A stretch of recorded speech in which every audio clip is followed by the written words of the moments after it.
Shalom Abrahá. O Rebbe sempre pediu para ter no carro sempre um Chumash, um Tehillim, um Tanya e uma posca, uma Kupat Tzedakah. E não só para que eles sejam uma proteção para você, uma proteção na sua viagem, mas também para usar na hora que precisa. Isso principalmente.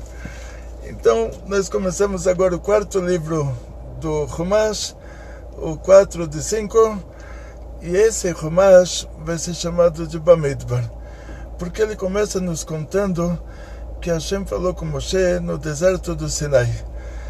E a Torá agora Deus vai pedir para que o nosso povo seja contado novamente, e pergunta ao Zohar sobre isso, qual é a necessidade da contagem. E o Zohar traz uma história muito importante também, que está por trás dessa contagem. Ou seja, antes de uma coisa ser contada, ela está oculta. Então o Zohar traz uma história, quando alguém conta sobre o amigo, você vai falar, olha, por exemplo, agora ficou famoso, não vou falar nomes assim, mas vamos dizer assim, uma pessoa ficou famosa, que ele ficou muito rico, e ele fez um fundo filantrópico muito grande, e ele deu muitas doações. Então você chega e fala, olha, aquela pessoa, ele ficou muito rico. Na hora que você fala isso, diz o Zohar, você abre a ficha dessa pessoa lá em cima. É como se você tivesse entrado na Receita Federal e dito, olha, aquela pessoa ficou muito rico. Então eles vão ver, peraí, será que ele pagou todo o imposto? Será que não pagou? Será que tem que mandar uma malha fina em cima dele? Na hora que a gente cita nesse mundo o nome de alguém e a gente fala uma coisa boa dessa pessoa, nós abrimos lá em cima a ficha dessa pessoa, se essa pessoa merece isso que ele tem ou não. Na hora que você expôs essa pessoa, então diz o Zohar, você é obrigado a dar uma bênção para ela. E aí você fecha a ficha dela lá em cima. Ou seja, Moshe Rabbeinu, ele falou para o povo de Israel que Hashem abençoou vocês em tudo, e aí ele acrescentou a bênção dele. Ou seja, na hora que ele cita que alguém tem muito sucesso, muita saúde, muito dinheiro, muitas felicidades, ele teve que acrescentar que ele quer que essa pessoa tenha muito mais. Então, quando você fala sobre alguém, que esse alguém ficou muito rico, você tem que acrescentar e falar, olha, que Hashem deu para ele muito mais. Quando você fala sobre alguém que, olha, ele teve um milagre e se salvou do corona, saiu do hospital, você tem que falar, olha, que Hashem deu para ele muito mais saúde. Sempre, se você já cita a pessoa, já cita alguma coisa que a pessoa tem de bom, você é obrigado a dar uma bênção para essa pessoa. Diz o Zohar, entrando agora em detalhes, e tudo isso o Zohar diz para explicar por que foi feita a contagem do povo de Israel no deserto e qual o motivo que a contagem foi feita e qual o motivo que ela foi feita daquela forma que foram contados os shkalim e não as próprias pessoas. Ou seja, a pergunta ela seria, não vou contar o fim da história para não estragar. Vamos voltar. O Zohar então antecipa e te fala, em primeiro lugar, você falou bem de alguém, acrescenta uma bênção. Você falou que alguém é muito, muito rico, então acrescenta que você quer que Hashem dê para ele muito dinheiro, muito mais dinheiro. Que alguém tem muita saúde, que você quer que Hashem dê para ele mais saúde ainda. Que alguém tem muito sucesso, que você quer que Hashem dê para ele mais sucesso ainda. Que as crianças de uma pessoa, eles são muito bem comportadinhos, estudam muito bem, que Hashem dê para ele muitos filhos e filhas e que estudem muito bem assim também. Então, e diz o Zohar que se você falou que alguém é muito rico e você não acrescentou a sua bênção, é como se você lá em cima tivesse questionando o fato dessa pessoa ser muito rico. Ou seja, você tá falando para Hashem, olha, esse cara é muito rico, será que ele merece ser rico mesmo? Será que eu, com certeza, se você me desse esse dinheiro, com certeza seria justo. Mas se você foi dar para ele, eu estou em dúvida se é justo ou não. Assim cada um pensa sobre si próprio, porque o ser humano, em relação a si próprio, não tem nenhuma dúvida de que ele merece tudo de bom. A única dúvida é em relação ao próximo. Se o próximo também está nesse nível dele, de receber tudo de bom ou não.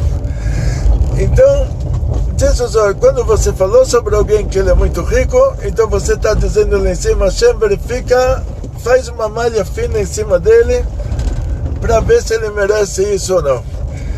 Então, na hora que você acrescenta a sua bênção, aí você já expressa que o seu desejo não é fazer a malha fina em cima do amigo, mas o seu desejo é abençoar o amigo, dizer que o que ele tem é pouco, que a gente tem que dar para ele mais ainda. Então diz o Zohar que se você só falou que o amigo tem muito dinheiro, então você está questionando se ele merece tudo isso ou não. Você abre uma malha fina para ele lá em cima, só que a primeira vítima vai ser você. É como uma pessoa que foi para a delegacia, a pessoa está sendo procurada pela polícia, e agora ele briga com alguém, ele vai para a delegacia fazer o BO contra o amigo, e na hora que ele entrega a identidade dele para fazer o BO, antes dele fazer o BO, o escrivão da delegacia já fala, pera, o seu número de identidade aqui, o senhor é um procurado, então vai ser preso primeiro, antes de fazer o BO para o outro. E daqui a gente vê que a pessoa que pede um castigo para alguém lá em cima, o que quer dizer pedir um castigo? A pessoa que questiona lá em cima se o que o amigo tem é correto dele ter ou não, então ele vai ser o primeiro prejudicado. Quer dizer, a malha fina vai recair sobre ele antes de recair sobre o outro. Ele vai prejudicar o outro, sim, mas antes de tudo o prejudicado vai ser ele. Que antes de tudo vamos falar, se ele está em dúvida se o outro merece ou não, então vamos ver se ele merece o que ele tem. Se ele está em dúvida se o outro merece ter os 5 bilhões que ele tem, vamos ver se ele merece ter só 5 mil de over aí de negativo, ou não 50 mil de negativo. 50 mil de negativo ninguém vai dar para ele, mas vamos dizer, no lugar de 5 mil de negativo ainda tem umas dívidas aí fora do banco também.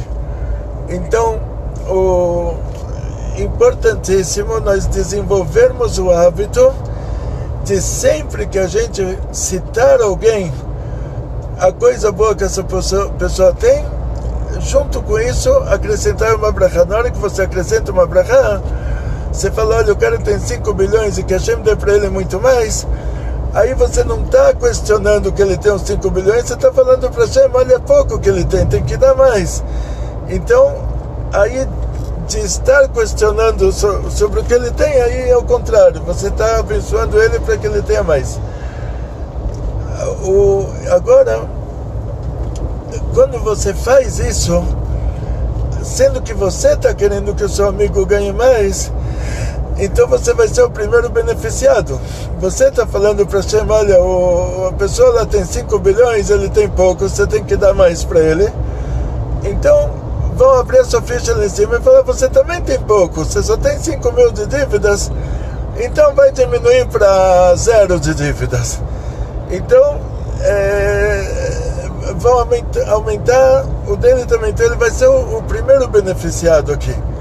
Ou seja, sempre que a gente questiona a justiça divina em relação ao que o nosso amigo tem de bom, nós somos os primeiros a cair na malha fina, e essa malha fina envolve todas as reencarnações anteriores. Ou seja, assim, a Gemara traz 4 categorias de pessoas. Ele diz, uma categoria é tzadik vetov lo. Ele é um tzadik, ele é uma pessoa boa, uma pessoa santa, uma pessoa que faz tudo de bom, e aqui nesse mundo ele ganha tudo de bom. Ele é chamado tzadik vetov lo, tzadik que é bom para ele. O outro é um tzadik veralo, quer dizer, ele faz a mesma coisa que o outro tzadik faz, mas a vida dele é ruim. Tinha um grande rabino na Idade Média, ele falou que ele tinha uma solução para parar as guerras do mundo. Se ele fosse vender armamentos, não teria mais guerra, que ninguém mais iria comprar. Ele era tão azarado que ele falou, se ele fosse vender armamentos, ninguém mais faria uma guerra. Ele conseguiria trazer a paz para o mundo. Então, tem gente que por mais tzadik que ele seja, ele não tem uma vida boa. Então por quê? Aí a Gemara diz, ele é um tzadik que é bom para ele, um tzadik que é ruim para ele. A Gemara diz assim, tzadik vetov lo, tzadik ben tzadik. O tzadik que é bom para ele é um tzadik que é um filho de um tzadik. Um tzadik que é ruim para ele é um tzadik que é filho de um rachá. Rachá é pessoa ruim. Então se pergunta, pera, mas a gente vai ver 1001 exemplos, desde os nossos patriarcas, que essa regra ela dificilmente acontece na prática. Ou seja, o Yaakov, ele era tzadik. O pai dele, Yitzhak, era um tzadik. Então Yaakov era tzadik, filho de um tzadik. E olha a vida que ele teve, a ponto de, com 130 anos de idade, ele ter que falar para o faraó que os dias da minha vida foram poucos e ruins. E não alcançaram os dias da vida dos meus pais. Ou seja, quando ele era pequeno, o irmão dele odiava ele. O pai dele amava o irmão. A mãe dele fez ele enganar o pai para receber a bênção. Ele queria casar com a Rachel, casou com a Leá. O tio roubou ele o tempo todo. Voltou para a Terra Santa, a filha foi violentada. Depois o filho, Yosef, se perdeu. Até que ele chegou no Egito, se encontrou com Yosef, ele falou, graças a Deus, terminou. Ele achou que a vida dele ia terminar lá. Ele falou, olha, os dias da minha vida foram poucos e ruins e não alcançaram os dias da vida dos meus pais. Ele pensou que a vida dele terminava lá. E ele era um tzadik, filho de um tzadik. E enquanto que Abraão, que era tzadik, filho de um rachá, o Terach era uma pessoa ruim que fazia estátuas, o pai de Abraão. A Amtala Batkanabo, a mãe de Abraão, ninguém sabe nem quem ela era, é até uma escolar de falar o nome dela quando você tem que passar numa alfândega e você não sabe se você está ultrapassando a conta ou não. Então você fala Amtala Batkanabo, é uma escolar para invisibilidade. A tal ponto, né? Então o que acontece na prática é isso.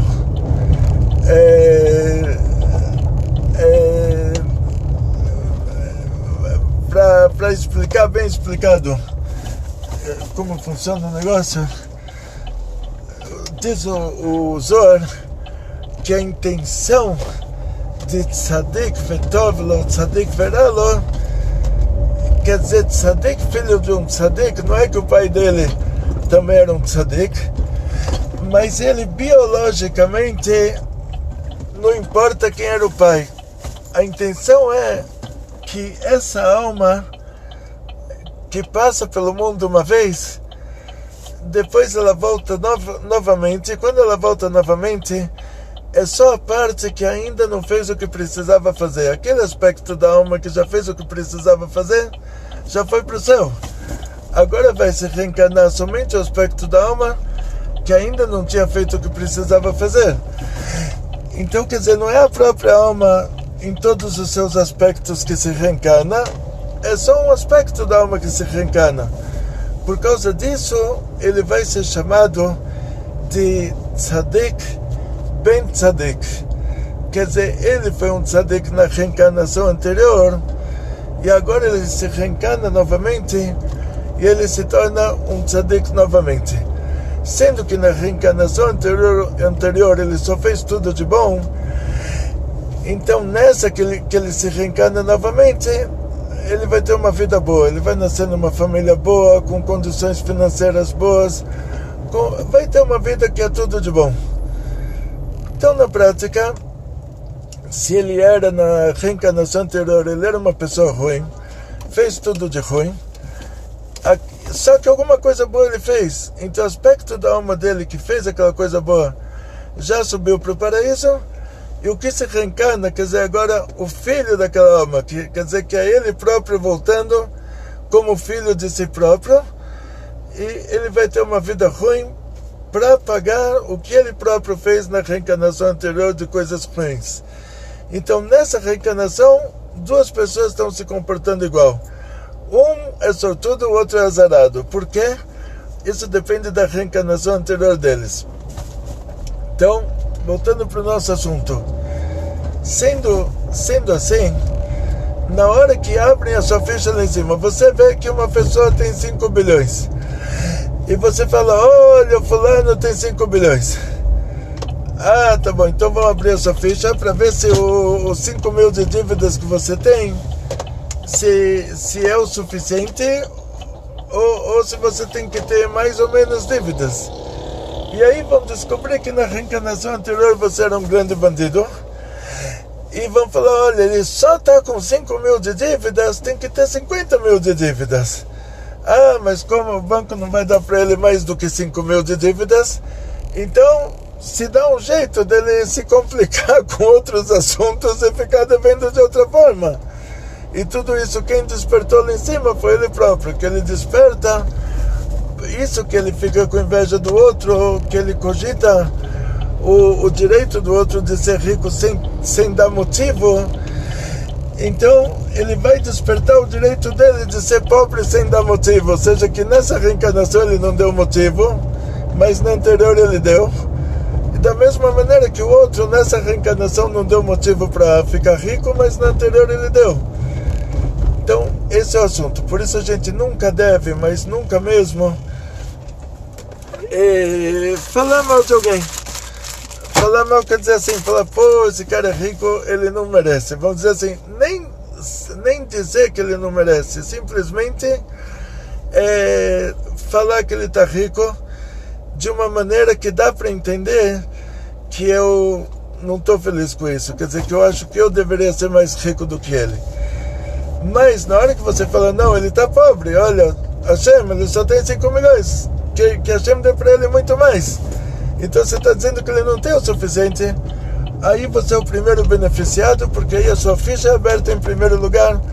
E aí vão falar que realmente você também merece ter mais, por qualquer motivo que o tribunal divino já vai encontrar. Então, na prática é isso. O Zohar antecede com essas palavras para dizer que agora o povo de Israel foi contado. Deus, por todo o amor que Hashem tem por nós, nos contou e recontou várias e várias vezes. 3 vezes fomos contados no deserto. Cada vez que passamos por alguma pequena tragédia, fomos contados novamente, para ver quantos que sobraram, quantos sobreviveram à pequena tragédia. Então diz o Rashi no Chumash que por tanto amor que Hashem tem a nós, Hashem nos conta. E diz o Zohar que a bênção divina não recai sobre uma coisa contada, medida ou pesada. Então agora vai ter uma contradição. Pera, se Hashem nos contou por causa do amor que Ele tem por nós, e essa contagem é isso que pode nos prejudicar, então ao contrário, se Hashem tem amor por nós, Ele não deveria nos contar. E aí entra o patente do Chumash, o patente da Torá, que realmente as pessoas eles não são contados. Cada pessoa que deveria ser contado, ele dá uma moeda de meio shekel. Aquelas moedas são contadas. De acordo com aquela contagem, se sabe quantos judeus tem, mas os judeus próprios não são contados 1, 2, 3, 4, 5, assim. Não são contados um por um.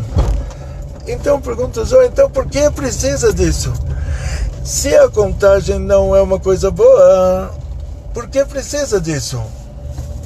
E se a contagem é sim uma coisa boa, então por que recai sobre ela, Deus me livre? Porque ela tira de nós a bênção. E aí entra a explicação do Zohar, que para uma criatura aqui embaixo se sincronizar lá em cima, ela precisaria entrar na contagem. Ou seja, o povo de Israel precisaria ser contado para que as nossas almas aqui em cima tivessem uma sincronização com o mundo de cima. Para a gente intermediar entre o mundo de baixo e entre o mundo de cima, que essa é a nossa função como judeus aqui embaixo, por meio do estudo da Torá, do cumprimento das mitzvot, a gente une entre o mundo espiritual e o mundo material. Se não fosse isso, nós seríamos animal racional primata, não teria nada que ligasse entre o mundo de cima e o mundo de baixo, e o mundo de baixo viraria um tovavô, quer dizer, voltaria a não existir. Para nós podermos fazer essa função de sincronizar entre o mundo de cima e o mundo de baixo, nós precisamos ser contados. E por isso que tem todas essas contagens na Torá. Quer dizer, a contagem existe porque ela tem essa necessidade. Mas para que a Sitra Achra não tenha acesso a nós, porque ela tem acesso ao que é contado, ao que é medido, ao que é pesado, para que ela não tenha esse acesso a nós, aí a contagem é feita por meio dessas moedas. Então, fazer um resumo aqui do assunto, quer dizer, o povo de Israel foi contado por causa que Hashem tem amor por nós. O Zohar diz que esse motivo é essa sincronização que ela só acontece, a sincronização entre o mundo de cima e o mundo de baixo, que nós passamos a fazer parte dessa, nós nos sincronizamos com o mundo de cima por meio da contagem, por causa que essa contagem ela dá um acesso ao lado ruim, que o lado ruim pode ter poder sobre nós quando somos contados. Então por isso nós não somos contados diretamente, somos contados indiretamente, mas temos que ser contados. E aí o Zohar diz que para fazer essa contagem era dado para nós uma bênção antes e uma bênção depois. Por esse motivo que ele trouxe antes, que quando você conta alguma coisa sobre o seu amigo, você está expondo o amigo. Quando você está expondo o amigo, aí você é obrigado a dar uma bênção para ele. Essa é esse, de acordo com o Zohar, é o motivo que a Torá nos contou, e é o motivo que nós precisamos, que nessa contagem foi necessário dar uma brachá antes, dar uma brachá depois, como a Parashá nos conta todos os detalhes. Isso é um assunto muito interessante. O Zohar diz que quando a Torá fala no deserto do Sinai, está se referindo ao Monte Sinai onde foi dada a Torá. Agora, a festa de Shavuot, nós falamos muito sobre o Monte Sinai, que o Monte Sinai era uma pequena montanha no deserto, e ela se encheu de flores, e Deus fez um milagre. Ela ficou toda enfeitada, e dizem que lá em cima, cada montanha ela tem um anjo responsável por ela. Cada erva que tem aqui embaixo tem um anjo responsável pela erva. Quer dizer, quando Deus falou para os anjos, vamos criar o mundo, vamos criar o homem, desculpa, não o mundo, façamos o homem a nossa imagem e semelhança, lá Deus se referia a imagem e semelhança, nunca, jamais uma imagem e semelhança material, porque aí está escrito nos 10 mandamentos que vocês não viram nenhuma imagem, nenhuma semelhança, mas a imagem e semelhança espiritual, que essas são as 10 sefirot. E por que Deus falou para os anjos, vamos fazer o homem a nossa imagem e nossa semelhança? Por causa que, por humildade divina, que esses anjos seriam responsáveis por nós, eles teriam que fiscalizar o nosso comportamento, eles teriam que nos ajudar a nos prejudicar. E aí, sendo que Deus está dando trabalho para eles, então Deus falou, por humildade divina, façamos o homem. Tipo assim, eu não vou fazer e mandar vocês cuidarem, façamos. É tipo assim, é um jeito humilde de falar para a pessoa, olha, agora eu vou te dar trabalho, mas com a sua permissão e autorização. Então, antes da entrega da Torá, os anjos responsáveis pelas montanhas, eles começaram a brigar entre eles em qual montanha a Torá vai ser dada. Ou seja, dizem nossos sábios que as montanhas se brigaram entre si. Então eles se referem aos anjos responsáveis pelas montanhas, que eles se pegaram lá em cima entre eles. E o Monte Sinai era a menor das montanhas. O que quer dizer? Que menor do que isso já não é considerado uma montanha. E ele não entrou nessa discussão, o anjo responsável pelo Monte Sinai não entrou nessa briga porque ele achava que não tinha possibilidade, que ele era tão pequeno, ele era o último nível para ser considerado uma montanha, 1 centímetro menor do que ele já não era mais uma montanha. Então ele imaginou que ele não teria a possibilidade de concorrer. E por isso que Hashem escolheu ele, ou seja, Moshe Rabbeinu foi escolhido para receber a Torá, para levar o povo de Israel ao recebimento da Torá, por ele ter sido o mais humilde de todos os homens, que a Torá ela desce de cima para baixo. O Monte Sinai foi escolhido para ser a montanha onde a Torá vai ser entregue nela, porque tinha que ser uma montanha que a Torá desce de cima para baixo, então tem que ter o de cima, mas tem que ter o de baixo, não tem que ter o de cima e só ficar em cima.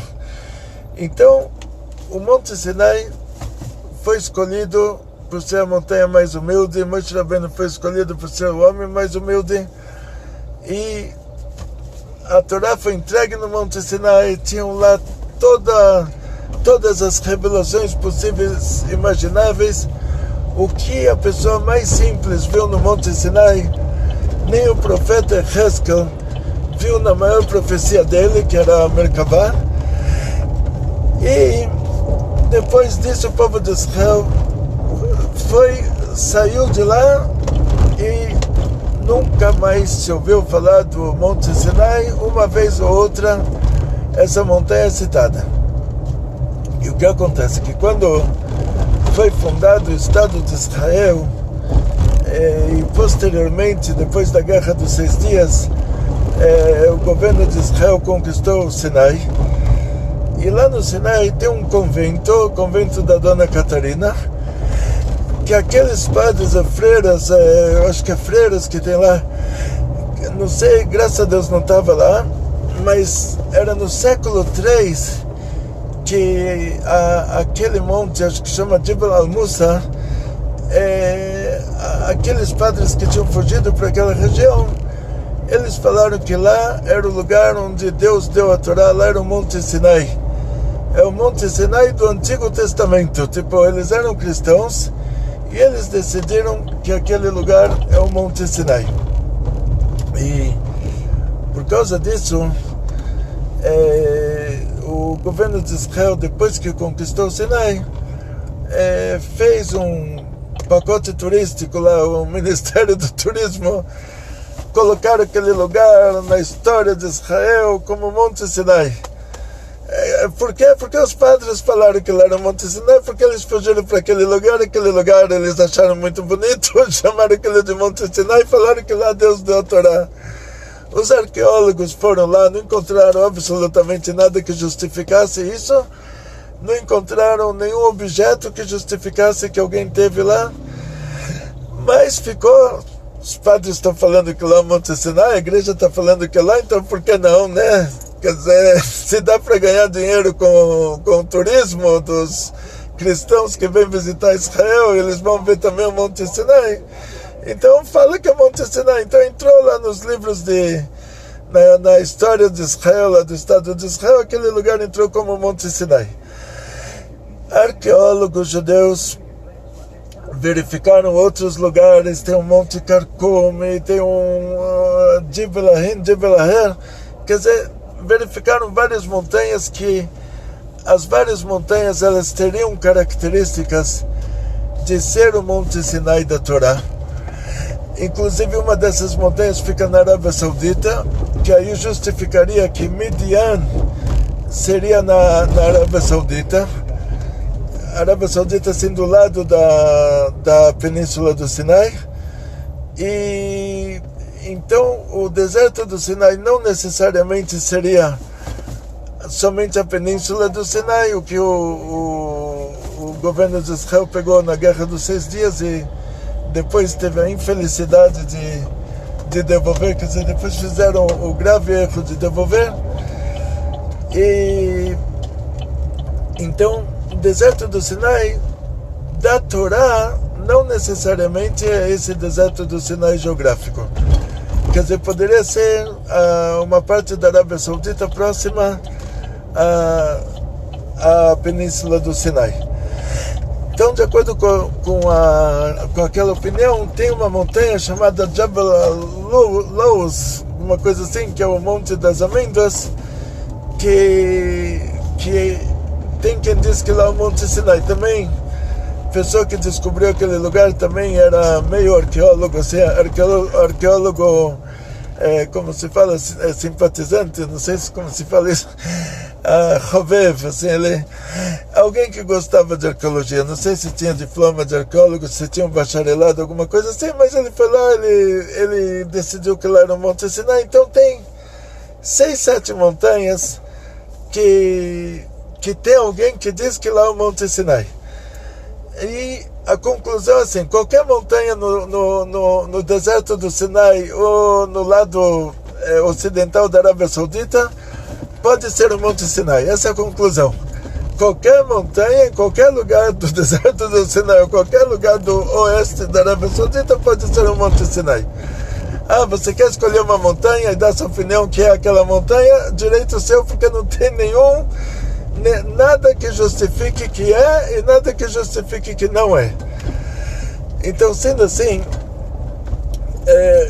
vamos fazer uma pergunta: por que não tivemos um acompanhamento? Porque esse lugar na nossa história não ficou um lugar histórico como o muro, o Kotel HaMaravi, o muro do Monte do Templo, que a gente vai rezar lá até hoje, como o túmulo dos patriarcas.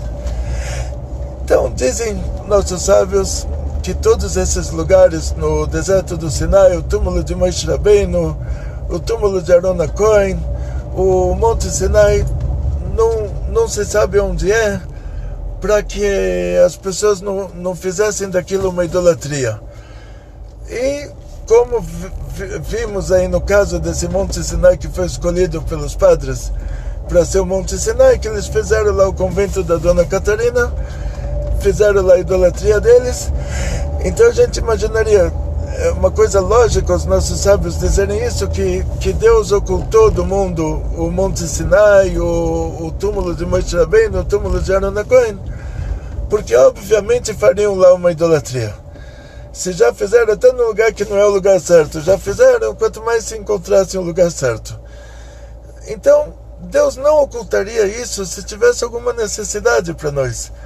Ou seja, se nós precisássemos voltar para o Monte Sinai e se tivesse algum vínculo entre o judaísmo e o Monte Sinai, Ou seja, saímos do Egito. Deus deu lá 10 pragas no Egito. Deus abriu para nós o mar. Deus deu a Torá no Monte Sinai. E está escrito na Gemara que a pessoa que vê aquele lugar onde o mar se abriu, quer dizer, eles sabiam onde era aquele lugar, tem que falar uma brachá específica. Então, quer dizer, mais ou menos se sabia onde era, só que o acompanhamento disso nós não tivemos, quer dizer, não teve uma importância em se saber onde são esses lugares. E a pergunta é por quê? Vamos nos aprofundar assim um pouquinho nesse assunto. Não teve uma importância para saber onde é esse lugar, porque a gente não tem absolutamente nenhuma necessidade de estar lá. Em outras palavras, recebemos a Torá no Monte Sinai. Agora nós temos que repassar ela adiante, não devolver a entrega. Então, recebemos a mercadoria, agora nós temos que repassar essa mercadoria para frente, não devolver para o fornecedor. Então não tem mais necessidade, não tem mais vínculo entre nós e o Monte Sinai. Não temos a necessidade de saber onde é o Monte Sinai. Se tivesse essa necessidade, muitos tzadikim que nos revelaram coisas muito profundas, eles nos revelariam aonde é essa montanha. Não houve essa necessidade, não haverá essa necessidade. Por quê? Porque lá nós recebemos a Torá. E o objetivo não é que a Torá fique no fornecedor, é que ela chegue a cada cliente. Ou seja, o Rebbe diz que está escrito Osek Batorá u Begemilut Chassadim. A linguagem Osek é uma linguagem usada para comércio. Não é a Lomed Torá, não é uma linguagem de o que estuda a Torá, ou não é uma linguagem o que... É uma linguagem usada para comércio. Então, por que é usada essa linguagem Osek Batorá, Begemilut Chassadim? Não sei como traduzir a pessoa, mas é uma linguagem de negócio. Ou seja, a pessoa que se ocupa com a Torá é usada uma linguagem de negócio. Porque diz o Rebbe que da mesma maneira que o comerciante, ele não é uma pessoa que vai estar dentro de um quarto, esse quarto está dentro de uma casa, ele vai ficar esperando alguém bater na porta da casa e depois entrar e bater na porta do quarto e perguntar para ele se ele tem alguma coisa para vender. Mas, ao contrário, ele vai procurar as pessoas, ele vai para o lugar onde as pessoas estão passando e ele vai oferecer a mercadoria dele. Então assim tem que ser a ocupação com a Torá. Ou seja, a pessoa que se ocupa com a Torá, quer dizer, ele não tem que ficar fechado dentro de si próprio, ele tem que divulgar a Torá dele. Ele tem que ir no lugar onde as pessoas estão passando e lá ele tem que ensinar a Torá dele. É uma coisa interessante que eu fui rabino de Taubaté durante muitos anos, e um ano veio lá um programa Mosaico na TV fazer uma reportagem sobre a comunidade judaica de Taubaté. Aí eu contei esse Dvar Torá, eu falei, olha, o Rebbe falou que a gente tem que ver o estudo da Torá como um comércio, quer dizer, como a pessoa que o comerciante, ele não vai ficar dentro de um quarto dentro de uma casa, esperando alguém bater na porta da casa e depois bater na porta do quarto e perguntar se ele tem alguma coisa para vender, mas ao contrário, ele vai procurar os clientes. E contei esse Dvar Torá, falei, esse é o motivo que a gente veio até Taubaté para ensinar a Torá, a gente não espera que eles venham até nós. E afinal das contas,